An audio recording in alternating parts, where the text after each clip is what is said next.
Buenos días, Ecomundo, ojalá 4RD. Martes 29 de marzo del 2016. Le restan, diríamos que, pocas horas al mes de marzo, que cierra el primer trimestre del año 2016. Y para el mundo bursátil y para el mundo de las finanzas y de la economía, los trimestres son importantes porque permiten medir la evolución de las principales variables e indicadores que pueden permitir evaluar una situación. Y esto se da en las estadísticas oficiales, por ejemplo, en los boletines del Banco Central sobre las principales variables económicas, o en el caso de las empresas importantes del sector privado, sobre todo en las bolsas grandes del mundo, Wall Street y en otras bolsas. De manera que las empresas están obligadas a rendir informes trimestrales sobre utilidades. Hemos dicho que marzo se recuperó y que treparon los indicadores bursátiles y que recuperaron parte fundamental de la pérdida de los últimos tres meses y medio, y sobre todo lo que habían perdido en el pálido inicio del 2016 en enero y febrero. De manera que lo que nosotros estamos viendo en el momento actual es que Wall Street ha entrado en una racha positiva y se ha reanimado. Y al mismo tiempo los precios del petróleo han tenido un alza de unos $12, de 12 a 14 dólares de aumento, que es muy significativo. Es decir, frente a pronósticos de piso de 20, a tener un piso de 36 y moverse en una banda, hay una diferencia notable. Estamos hablando de $16. Entonces lo que estamos viendo es que ese precio fluctúa en torno a los $40. Pero lo que verdaderamente está como elemento importante en el campo de lo que está ocurriendo a nivel global son los atentados de Bélgica, en el que tenemos ya 31 muertos y 350 heridos, lo cual es algo muy significativo. No estamos hablando de los atentados de París, de San Bernardino, pero hay una noticia que pasó el domingo y es el tema del atentado en Pakistán, es decir, por un problema religioso en un parque infantil. Se trata de una situación grave porque perdieron la vida 70 personas, una treintena de ellos niños, porque se atacó un parque infantil. Es decir, que aquí hay una situación muy específica porque se trata de un fundamentalismo religioso, o sea, por un tema religioso el que se hizo ese atentado en Pakistán. Y eso ocurre en Indonesia, que el problema es bastante complejo, el problema de Oriente Medio, sobre todo por el tema de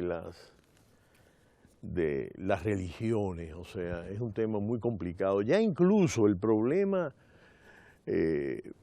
palestino-israelí, israelí-palestino, judío-palestino, ha pasado a un cuarto plano. Aquí el problema es la guerra de Siria, ¿no?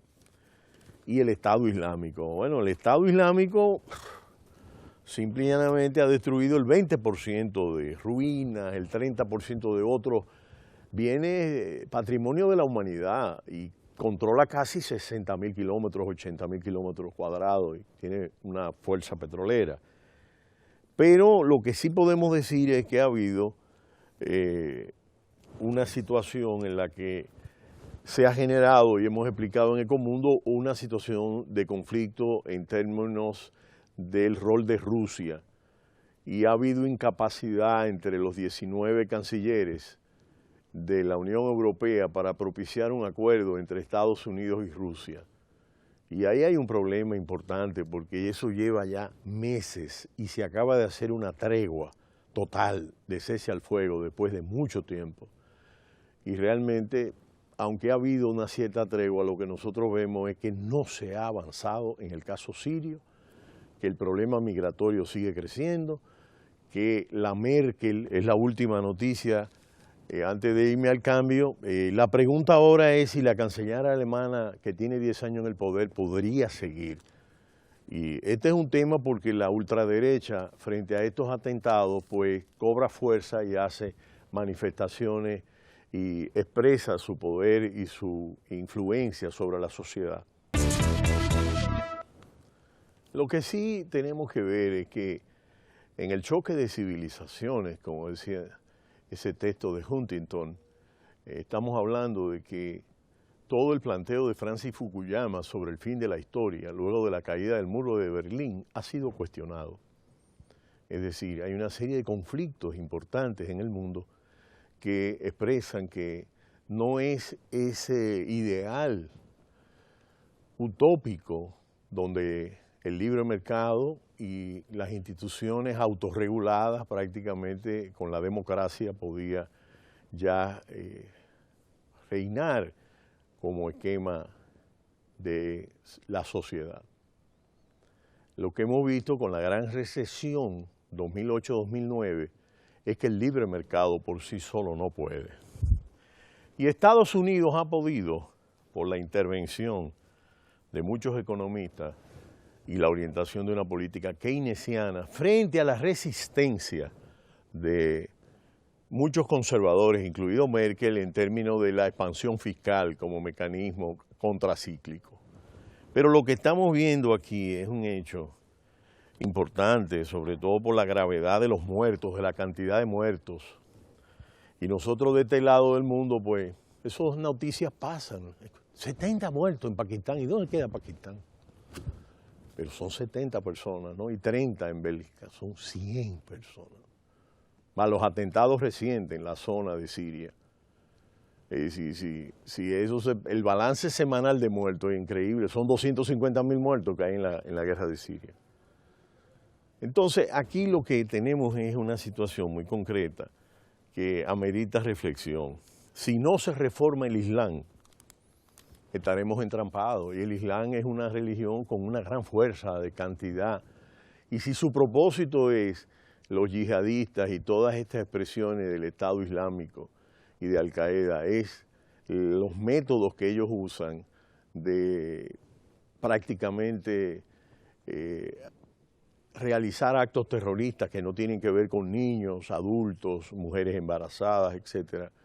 Lo que tenemos es una guerra verdaderamente difícil. Y yo entiendo a algunos pensadores ultraconservadores, algunos políticos, bueno, pero si nos mandan estos musulmanes aquí, ¿cuáles serán buenos y cuáles serán malos?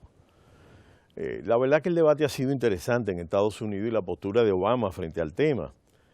Pero lo que estamos hablando es que ahora Angela Merkel, la canciller alemana que lleva 10 años en el poder, y enfrenta la mayor amenaza a su gobierno en momentos en que los alemanes están divididos en relación con su política de fronteras abiertas, es decir, Schengen, y lo dije ayer, que es la esencia de la Unión Europea. Y durante la mayor crisis de refugiados de Europa desde la Segunda Guerra Mundial, yo he insistido en ese dato, Christine Lagarde del Fondo Monetario Internacional ha insistido, es decir, estamos hablando de la mayor cantidad de refugiados desde la Segunda Guerra Mundial. Es decir, no estamos hablando y la cantidad de muertos que se va acumulando es alta. Y lo que nosotros estamos viendo es aquí cómo la opinión pública ha experimentado la conmoción de los atentados terroristas en París, en Alemania, ¿no? En los medios de prensa. Y ahora en Bruselas a manos de yihadistas que crecieron en Europa, porque ese es el punto.